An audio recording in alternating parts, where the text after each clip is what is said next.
welcome to the paranormal and metaphysical world of Twilight tonight.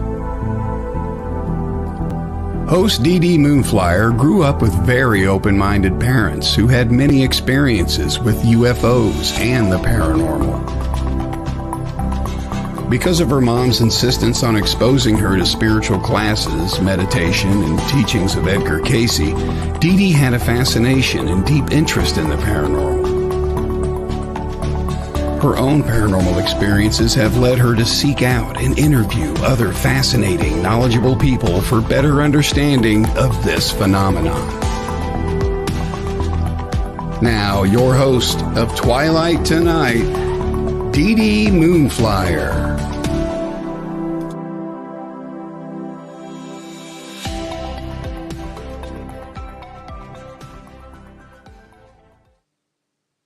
Good evening, everyone. Happy Friday. Welcome to Twilight Tonight, WLTK-DB. And as always, I have an amazing guest on here. He's one of my favorite guests that I had on my other podcast, Twilight Tonic Paranormal Podcast. He's awesome. His name is Steve Ward. He is a podcaster as well on High Strangeness Factor, the UK Paranormal Network. And he also works at one of my favorite places I can't wait to visit, the Mothman Museum. Welcome, Steve Ward. Hey, Steve. Thank you. Nice to be here. Nice to be with you again. Steve, I am amazed by our last conversation. One, tell the audience what has influenced you to do a lot of research on Mothman. Well, I guess I was one of the first major sightings took place on November 15th, 1966. And this was just north of Point Pleasant, West Virginia. Two married couples were in what is known as the infamous TNT area. It's been nicknamed the TNT area for decades because it was a place where they made munitions for World War II. And it was a huge complex back in the 40s, pretty much abandoned by the 60s. But they saw this creature, which was later dubbed the Mothman. The locals just called it the bird. But it was about 6-7 foot tall, roughly man-like, 10-foot wingspan and red glowing eyes. And these couples saw it by the Old North Power Plant. Of course, it freaked them out and they took off into town and it chased them down Route 62. Well, this particular sighting hit the wire services all over the world. It even hit the Stars and Stripes military newspaper. And this is even before Mothman had his proper name. So I was a kid in junior high in Michigan. We had come off a wave of UFO sightings a few months before. In March, there was not just Michigan, but the Midwest had a great number of UFO sightings. And that was one where, if people know who Dr. J. Allen Hynek was, there was a TV series made, not one of those docudramas that's more drama than documentary. And I couldn't handle it. The guy that got playing Hynek was great. The scripts were horrible. But anyway, the real Dr. Hynek was an astronomer from Northwestern University. And he was attached to the Air Force's Project Blue Book, which was supposed to be an investigative unit for civilian and airplane pilot UFO sightings. But they were more of a public relations thing. They didn't really want to deal with it.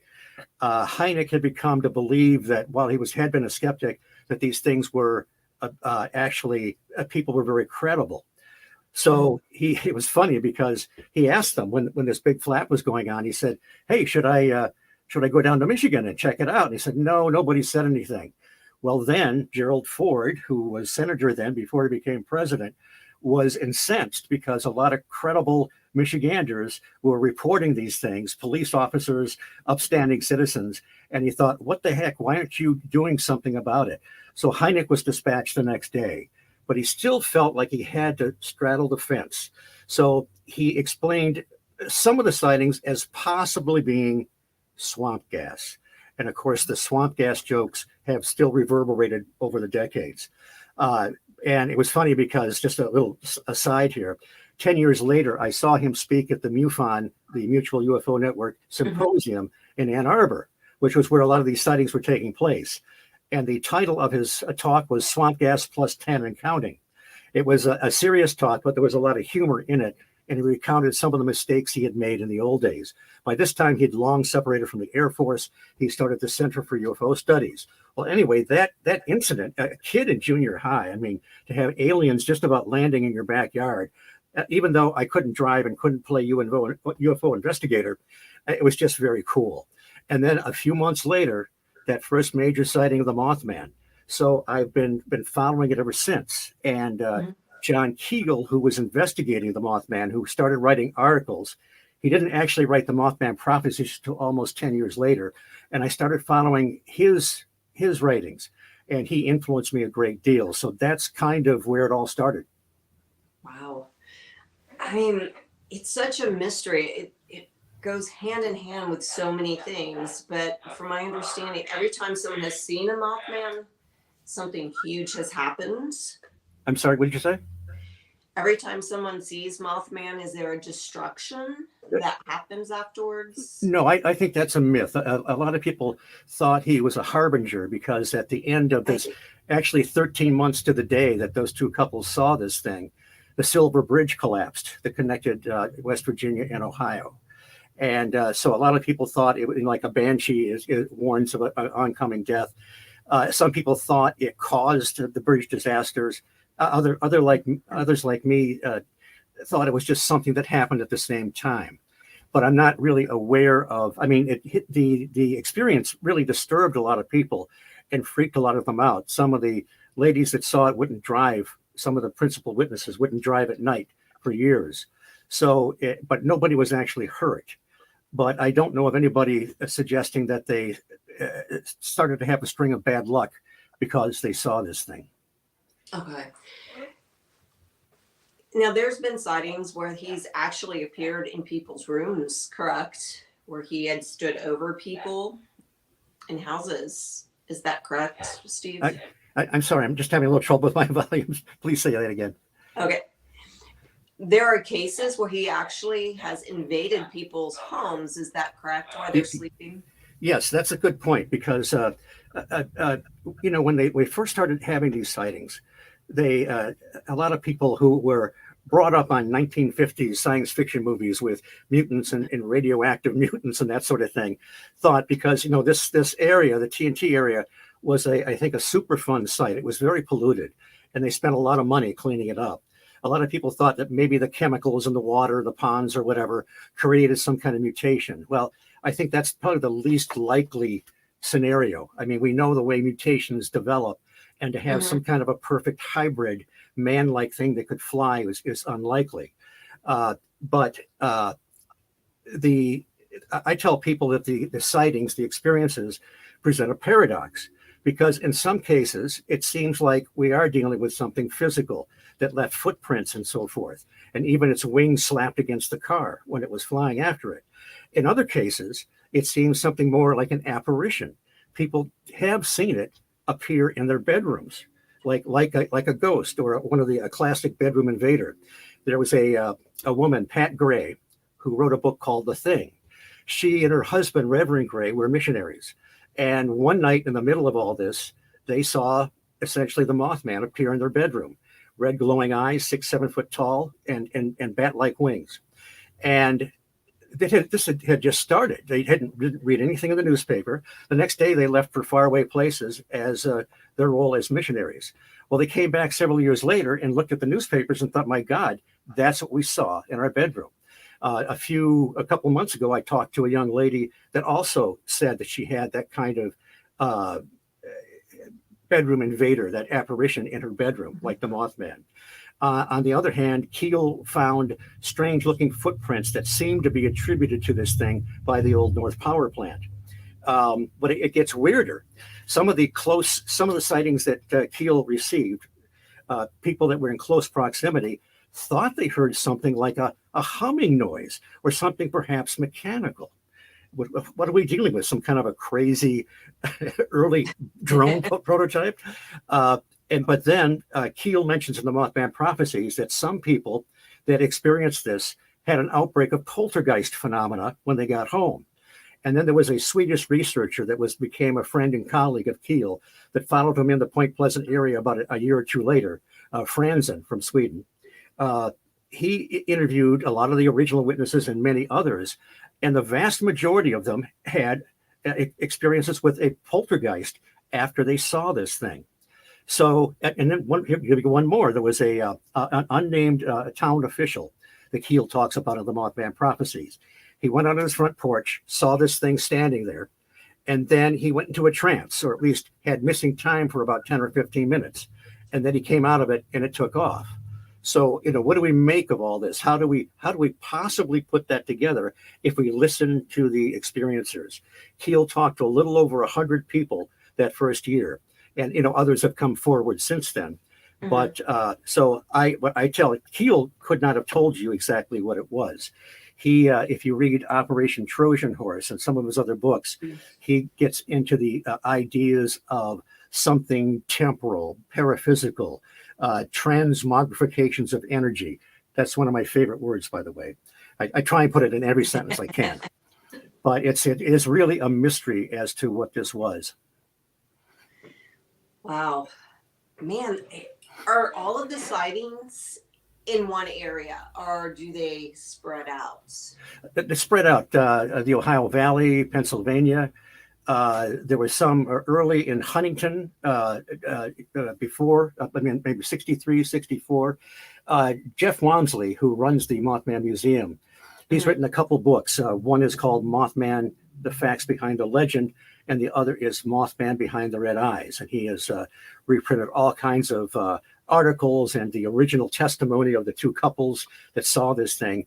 And he he's talked to some of the original witnesses, but he also found other people that have had bizarre experiences. This had been seen before and occasionally after. I mean, the main bulk of the sightings were in this during between 66 and 67.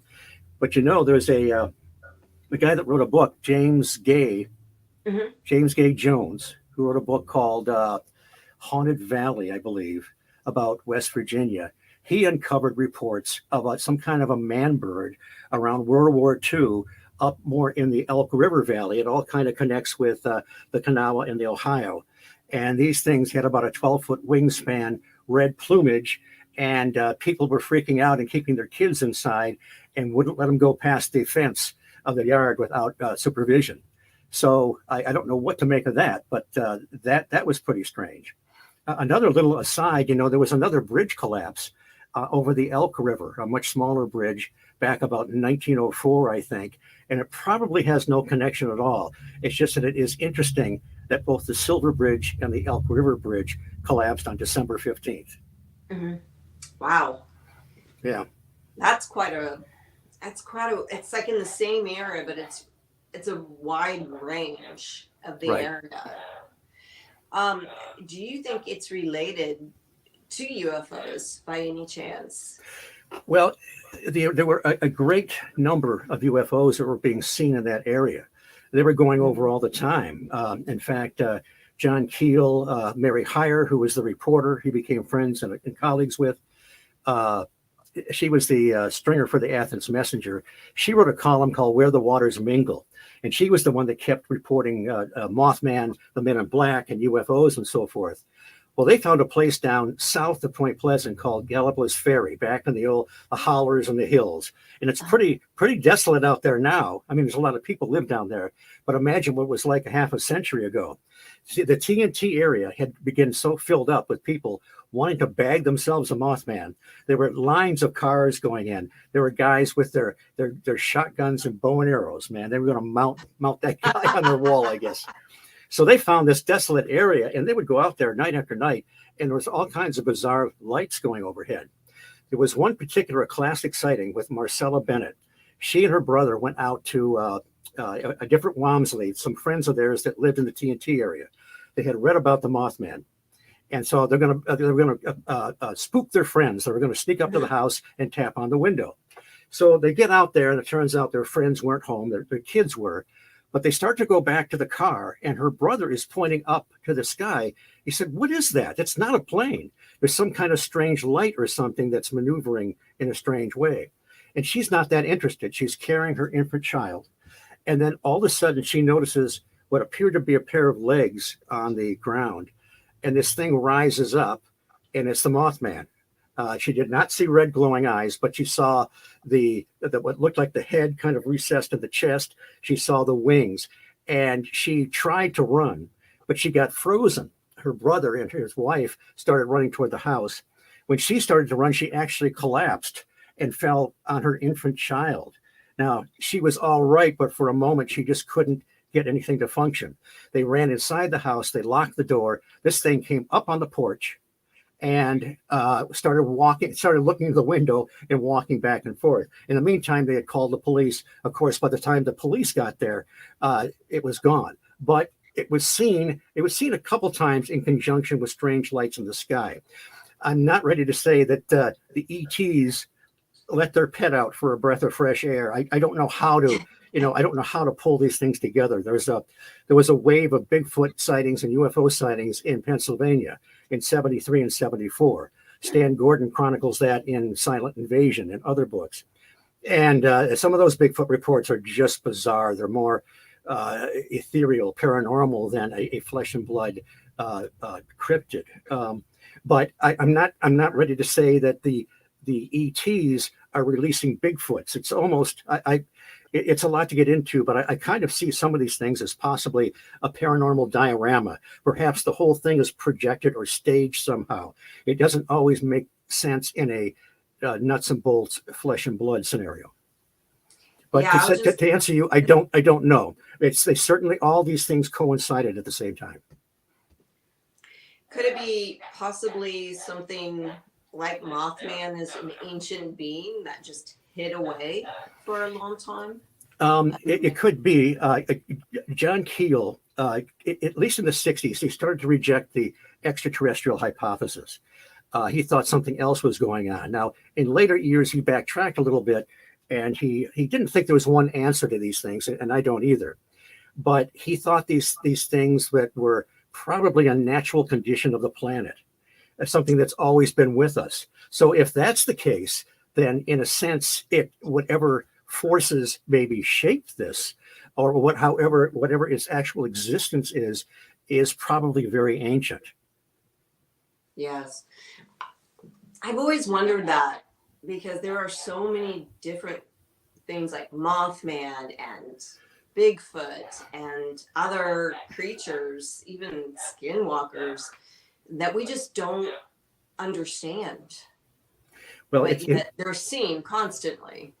And the thing is, we get the different types of Bigfoots. There are many sort of winged creatures, apparitions, whatever, humanoid, whatever. There was the Houston Batman in Texas, and I think in the 50s there was the Wisconsin Man Bat back in the 90s. I think a lot of them are very different, but there are these one-offs that are crazy. The Dover Demon. This thing showed up twice in Massachusetts. He in the mid 60s, I think it was. He looked kind of like a undernourished gray, a little pale, with no spaceship. Mm-hmm. People saw this thing crawling around along a stone wall one time, and then one saw it the next day, and then nothing else.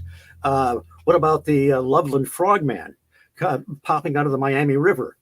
People saw that a couple times in 72, once in 55, and there is some lore that goes back to the Native Americans way back. But he just sort of pops in. And what about, this is my favorite, the Enfield Horror out of Illinois in the 70s. This thing was seen by two people, had 3 legs, had 2 arms protruding out of its chest, and pink glowing eyes. It was scratching on the door of somebody. Somebody took a shot at it. Anyway, there's a friend of mine, a great researcher named Zelia Edgar. She has a YouTube channel called Just Another Tinfoil Hat, and she wrote a book called Just Another Tinfoil Hat Presents. And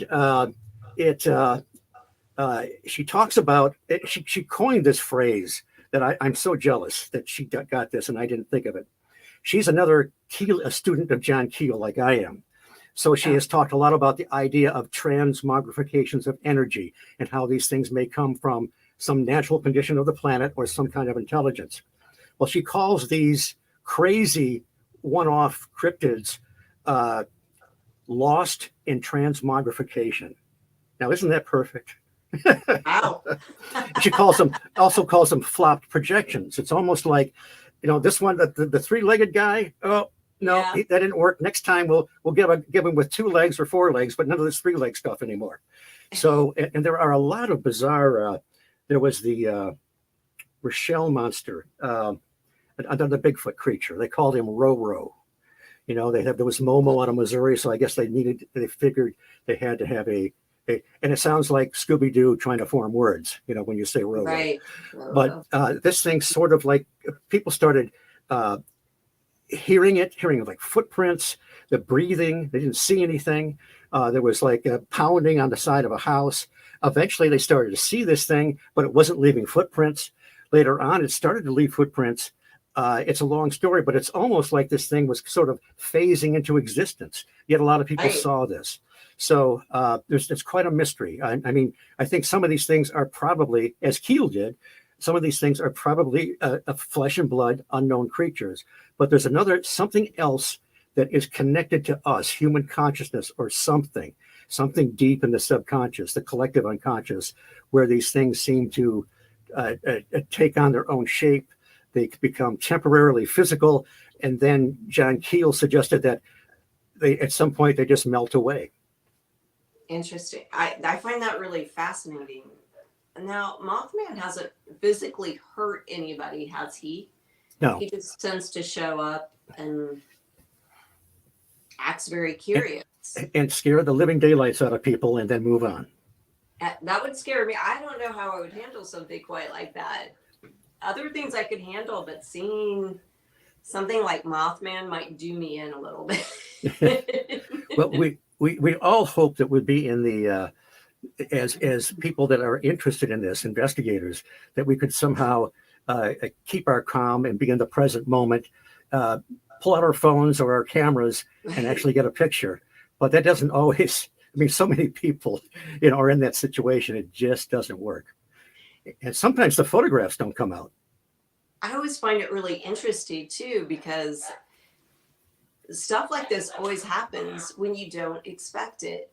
It happens in a blink of an eye, or you can't move when you see something. And something like seeing Mothman, my last thought would be taking out my phone. Like, I don't think I could move. That would be very frightening to me. Well, John Keel recounted he was alone in one of the hollers in one of the favorite spots where he used to watch for UFOs, and this amazing craft came down, all lit up with portholes and everything, and he was stunned. He had a movie camera right next to him on the seat, and he didn't even touch it. He didn't even think about it. I wouldn't be able to move. I would just be either very fascinated or very frightened, I think. I mean, last thought in my head. Completely. I'd be well, hopefully we don't cut and run. We at least stay there dumbfounded and take as much in as we can. Mothman, I might run. I might have that thought of running full blast. Him and the lizard people frighten me terribly. Pardon me? The lizard beings that we report to, those things scare me to death. Yeah, the lizard man out of Arkansas, wasn't it? Yeah, and the Mothman, both are very frightening to me, probably because they're so mysterious. Like, you don't hear about them as often as other cryptids as well. Well, you brought up a good point that there's such a large number of these creatures that never get hit by a car. We seldom get photographic evidence that is any good. I mean, we get a lot of blob squatches and things that people see that others don't see in the woods. But there was a guy named Dr. Donald Omond, who was he was a guy that exorcised Nessie out of Loch Ness back in the 70s. But anyway, he had this great phrase. He called it the phantom menagerie. It's like these things kind of pop in and pop out. John Keel was trying to deal with this early on because he noticed that when we deal with UFOs, there are several general types. There are different shapes, like a saucer, egg-shaped, cigar-shaped, or whatever.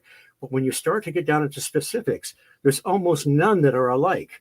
And the same thing with some of the alleged occupants that have been seen next to these craft. And if you go back, before the Greys showed up, man, the Greys just spoiled everything. We used to have some really, really cool humanoids back in the old days.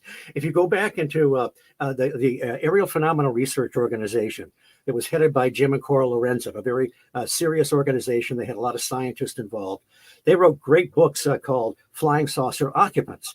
And a lot of the people like Kehoe from the National Investigations Committee on Aerial Phenomena, they didn't want to deal with, they didn't think that they could talk about objects flying in the sky all the time, but they didn't want to talk about who was driving them.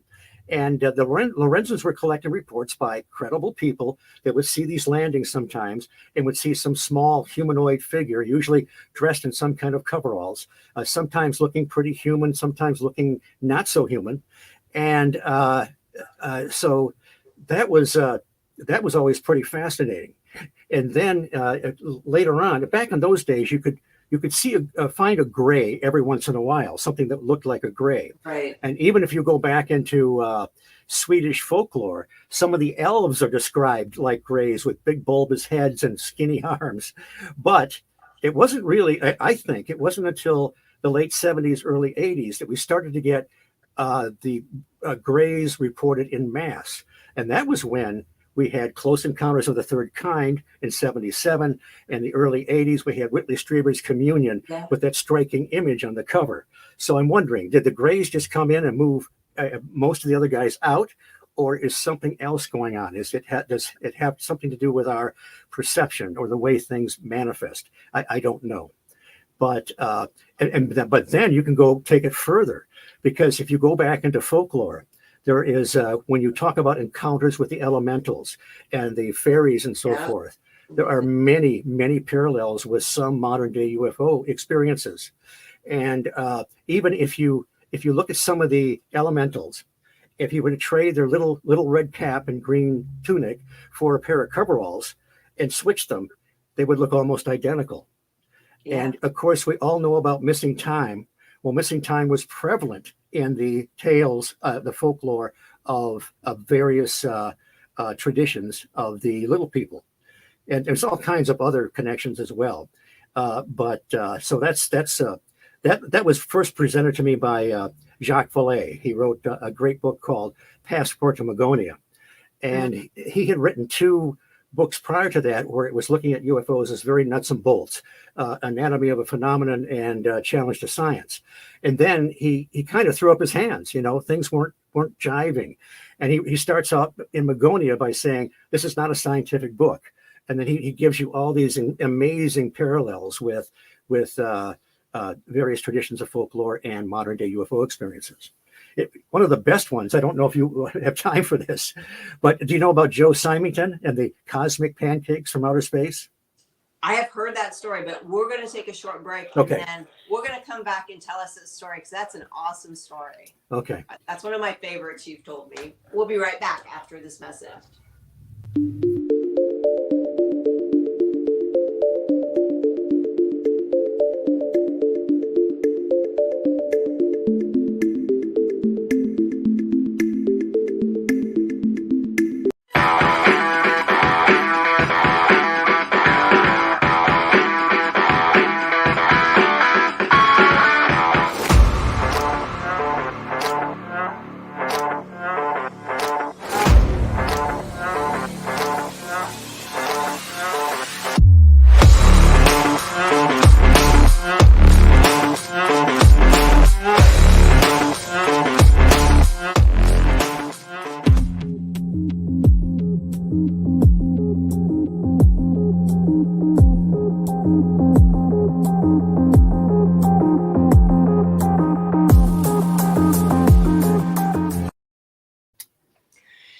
We're back with Steve Ward, and Steve, you got to tell us the awesome pancake story.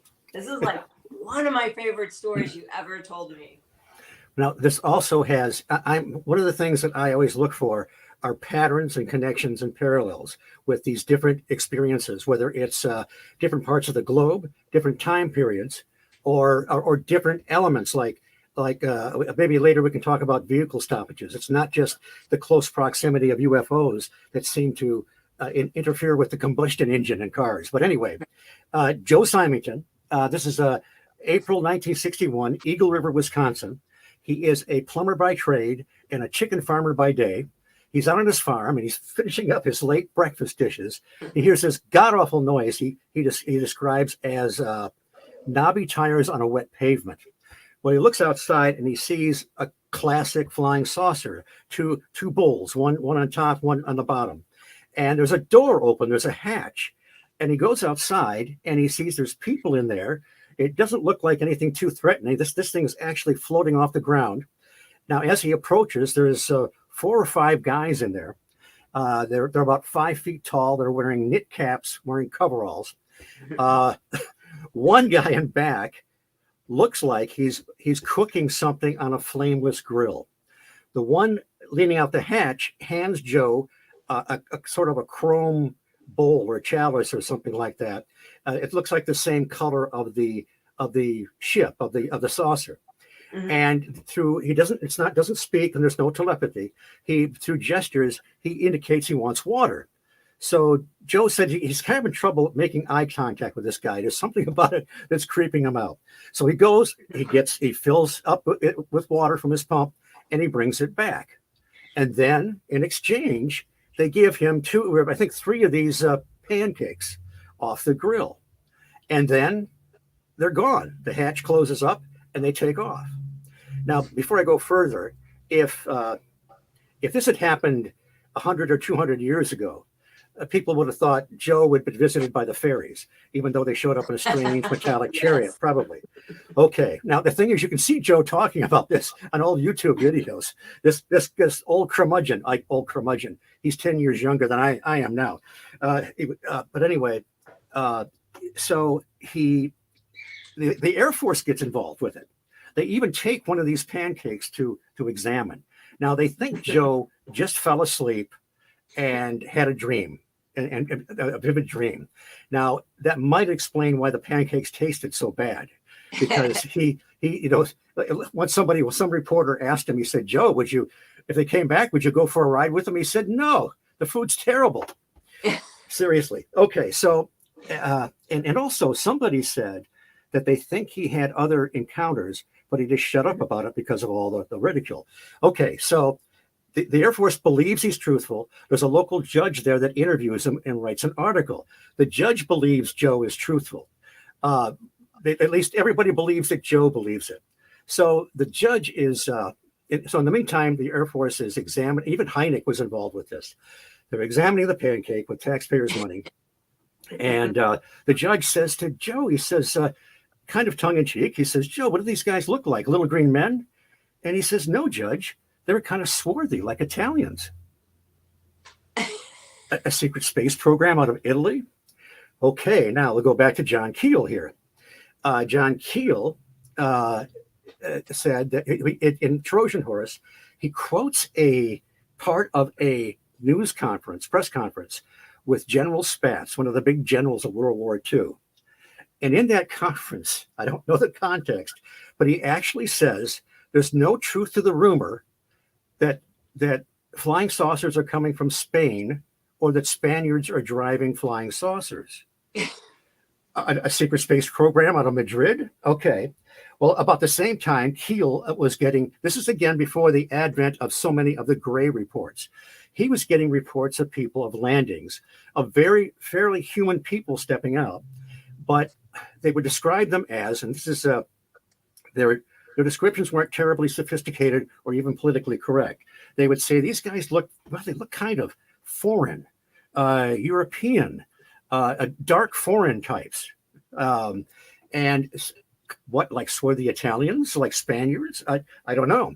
Even if we talk about Indrid Cold, this would fit Indrid Cold, our old friend him, which was part of the Mothman lore. He would kind of fit that category too, for what it's worth. Okay, so that's just kind of an interesting parallel there. Some of the Men in Black reports would also fit it for what it's worth. So now, in the meantime, they could get the results of the pancakes, but now we have to talk briefly about Jacques Vallee. When Jacques Vallee wrote Passport to Magonia, he quoted heavily from a man named Evans Wentz. Evans Wentz wrote a book called The Fairy Faith in Celtic Countries in 1911. He went through Ireland back in those days, talking to people about their experiences with the fairies, with elementals. And he was collecting reports like we do with Bigfoot experiencers and UFO experiencers. These weren't all tales that were told for generations. These were one-on-one encounters.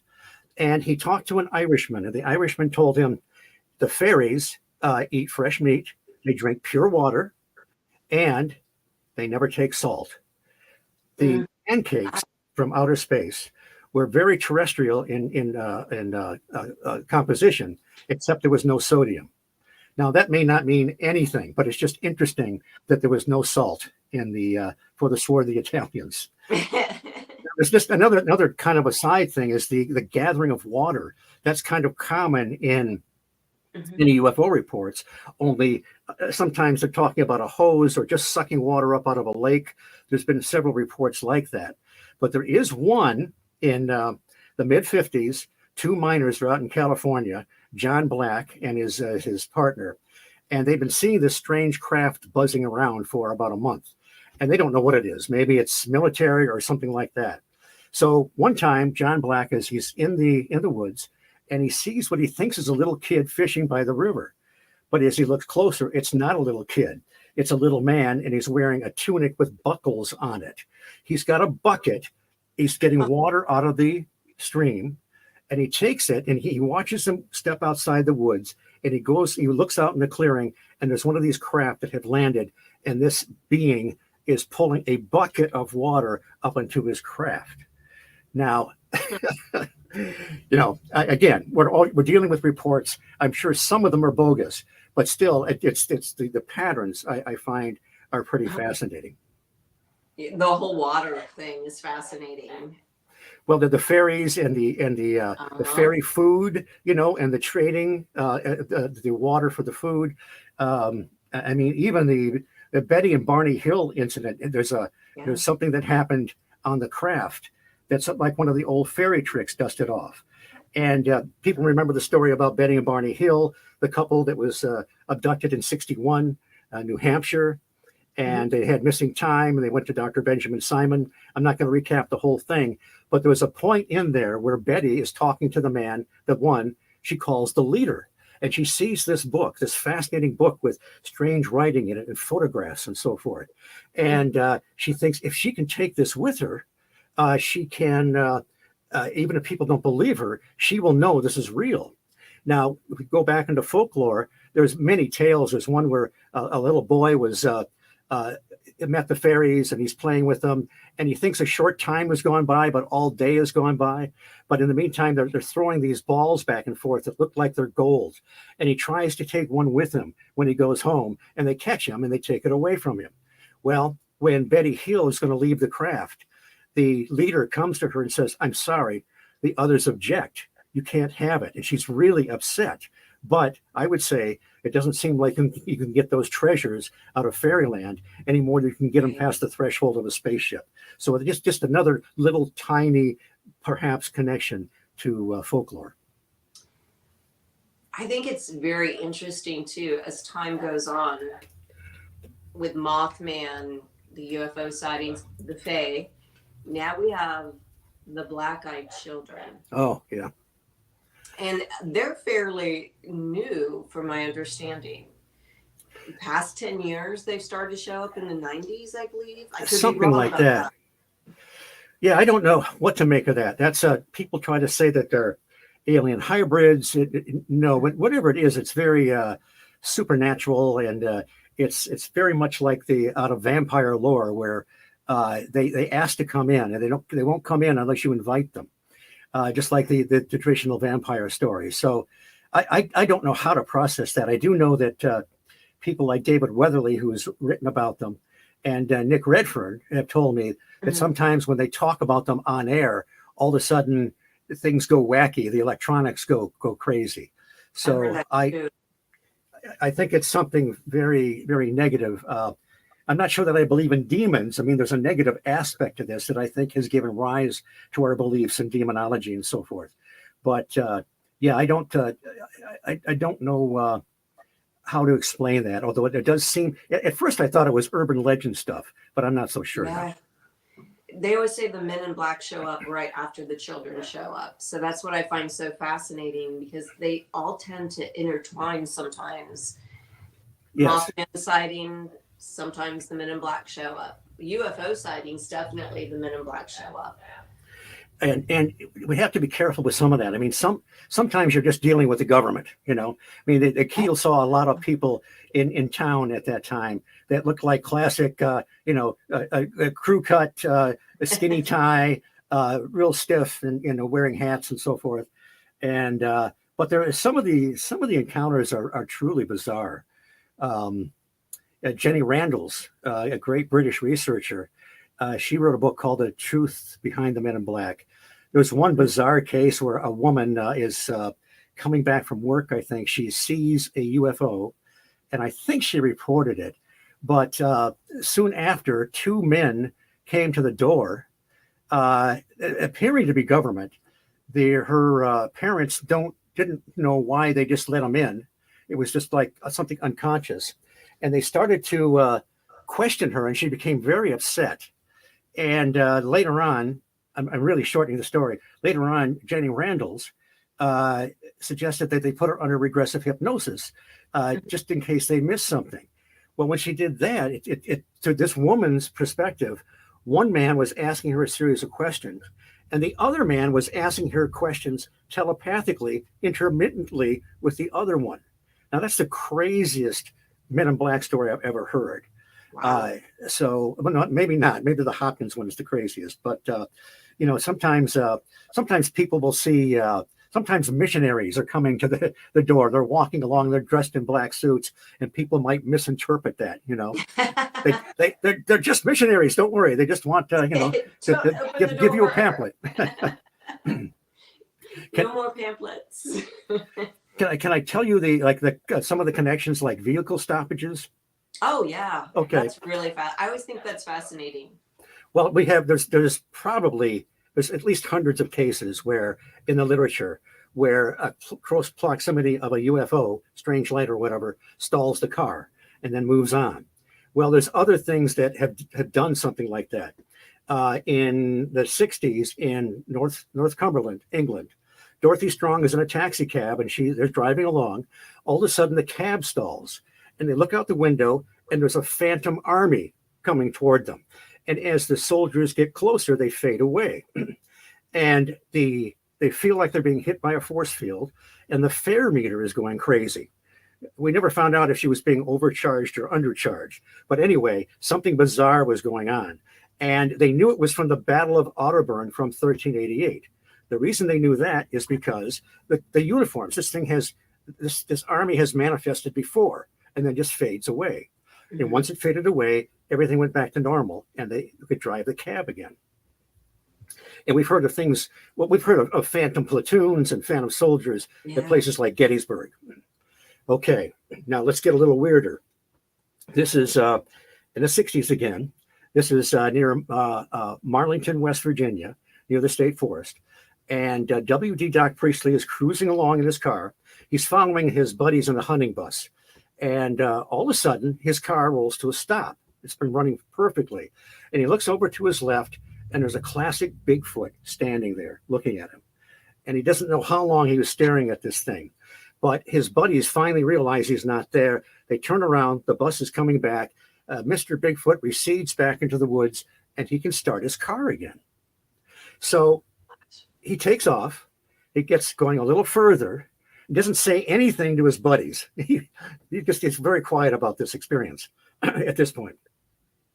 All of a sudden, his car starts to stall again, spark, and his engine burns out. He rolls to a stop, and he looks over, and there's the same Bigfoot or his kissing cousin standing there. So, and then he still says nothing about it till months later, because he wanted to come back to that area with his buddies to go hunting. And he was afraid if he said, "I saw a Bigfoot," they wouldn't come back. Okay. Now, I want to give you one more. And this is just to indulge me. This is my favorite vehicle stoppage. And I don't know if it's true or not. Okay. This took place in the late 1800s or early 1900s, reported by Elliot O'Donnell. Elliot O'Donnell was basically a paranormal investigator back in those days. He wrote books on ghosts, haunted houses, vanishing people, and so forth. Well, in his book Ghostland, he talks about his uncle by marriage. He refers to as Mr. B. And Mr. B is cruising along in his cart, his buggy, one horse, and his servant, his name is Dunkley. Now, look, if I was going to make up a story, I wouldn't say my servant's name is Dunkley. I call him Sid or Roger or something, right? So they're cruising along a haunted road going toward Limerick, almost a full moon. Everything's copacetic, quiet, and all of a sudden the horse stops dead. And Mr. B turns around and looks, and he sees these little sort of translucent figures swarming around the horse and the cart. And poor Dunkley, he's in kind of a stupor. He's just staring ahead and he can't function. So Mr. B turns around, grabs the reins, breaks the spell, and they take off. They get some distance away, and he asks Dunkley, what happened? What did you see? In his mind's eye, he saw a troop of dancing fairies making merry. And apparently, when the fairies are making merry and you spot them, they get really angry. And he saw these angry little people climbing up, trying to pull him off. That's what was going on in his head. So again, if this is a wild tale, I don't know if they would say, well, we saw different things, and that is so common in the paranormal, in abduction experiences and so forth.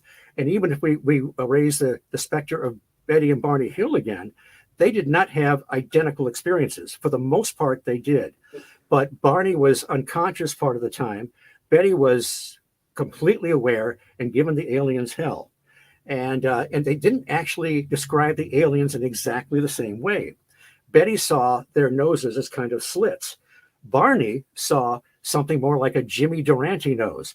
Now, you kids may not know who Jimmy Durante was, but just Google him, and his nose was not just a couple of slits, okay? So anyway, it's just very interesting. We again, so many of these things we can't take as gospel, obviously, but a fascinating story nonetheless. Wow. I would love to see the fairies make merry. I think that would be a lot of fun, actually. But it seems like whatever is out there makes us each person see similar but different things. Like there's a flaw in every little thing that they do, it seems. Well, even Arthur Conan Doyle, who firmly believed, he wrote a book called The World of Fairies. And he even said, I wish I could quote him directly, that their appearance depends partly on the person viewing them.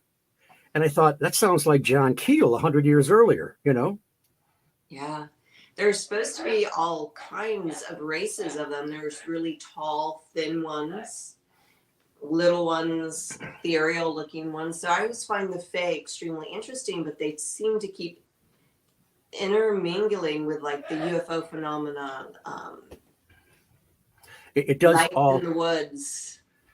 It does all seem to run together, and you don't have to make it run together. The pieces, if you listen to the experiencers and what they're saying, it all kind of just unfolds. Exactly. That's what it's so interesting when you hear stories after stories, how similar and how different they can be at the same time. Well, it's interesting. Keel discovered that people that would have an experience, like an abduction experience or whatever, they sometimes had experiences all their life, or other things were going on. So he had a whole list of things he would ask people. One thing he found, I didn't mention one of the early Mothman witnesses, Connie Carpenter. She got a case of eye burn, conjunctivitis, when she saw the Mothman taking off out of the Mason County golf course. That's usually attributed to people that have had a close encounter with a UFO. Keel found that people that saw cryptids or UFOs would have eye burn sometimes, muscle ache, thirst or whatever, suggesting that perhaps in some of these cases, the energy or whatever that forms these things are not different, even though one is a cryptid and one appears to be a metallic craft. Yeah, I've also heard that several times too, the eye burn, the conjunctivitis, and Right. the body aches as well. And people having problems later in life with body aches as well. I find that really interesting. Now with Mothman, they have the same issues, right? The conjunctivitis, the achy body. Well, I don't know too many people that have had the conjunctivitis. I know it was striking with Connie Carpenter for whatever reason. But again, I think maybe one of the links would have been the poltergeist phenomena. People have that too sometimes, just when they see a classic UFO. Yeah. And so that's interesting. Yeah, and also clairvoyance, also from my understanding. Yes, sometimes people all of a sudden one of the classic witnesses in reported by Stan Gordon when he saw a couple of strange looking Bigfoots in conjunction with a strange domed light or whatever. It was just bizarre. He collapsed. He started growling like he was possessed. And he shot at these creatures, and one of them he shot a couple tracers, and one of them kind of reached up to grab it, and then he shot the other tracer, and then the craft or whatever it was disappeared, and the Bigfoots turned around and went back into the woods, and then later on a state trooper came by, and he saw one of these things, and they decided to get the hell out of there. Stan and his group came over later, and this guy's telling him what happened. And then he has this spell where he's stamping his feet and he's growling and he collapses. Now, he didn't remember any of that. But when he woke up, he said he had a vision of a Grim Reaper type guy giving him prophecies about the future.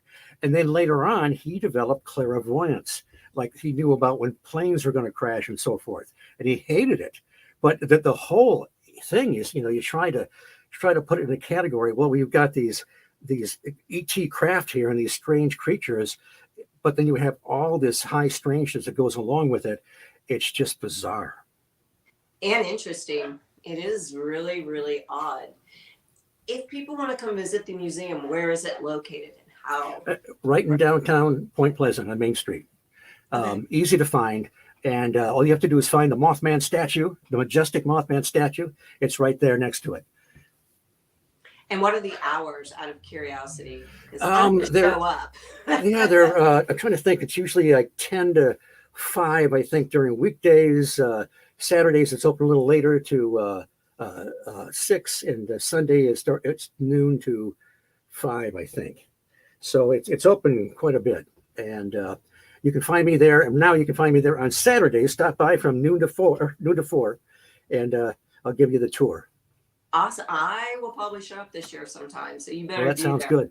Because I've been wanting to go. Tell us a little bit about your podcast. Well, it's called The High Strangeness Factor. It's been going for about 3 or 4 years now, and it's on the Paranormal UK radio network.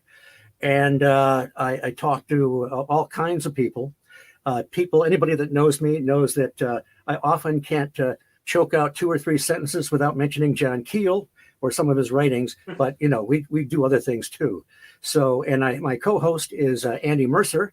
He's a Brit from across the ocean, and always has a lot to add to the podcast. So, it's really a good time, and there's quite a backlog of shows. Awesome! I can't wait. That's going to be this week's podcast for me. I love other people's podcasts; they're so much fun, and you're a wealth of information. So I'm really looking forward to it. How do people get a hold of you, Steve? I'm on Facebook. If you type in Steve Ward, Point Pleasant, you'll probably find me. I don't have a website. I don't not that classy yet. Not that big, but and then stop by the museum some Saturday. Yes, we would love to. Steve, it's such a joy always talking to you. I do want to have you back on one of my podcasts again sometime in the next year or so. You're just a joy, and wow.